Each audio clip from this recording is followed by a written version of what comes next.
अस्सलाम वालेकुम दोस्तों, तुसा मैं हाँ शौकत इकबाल साजिद ते तुसा मेरा चैनल वेख लियो रेवन्यू औलाद वे शौकत इकबाल साजिद।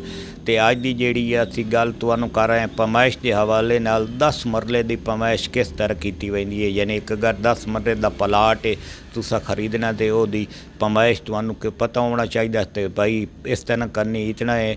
अगर तुसा कोई खेती बाड़ी करनी है 10 मरले तो ओदी पैमाइश 10 मरले दे विच 2722 फुट होंदे न।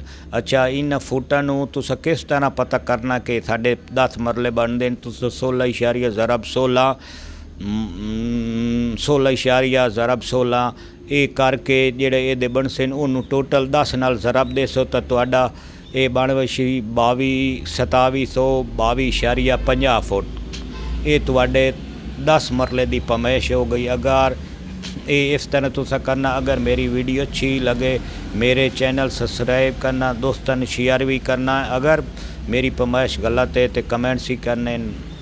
वस्सलाम।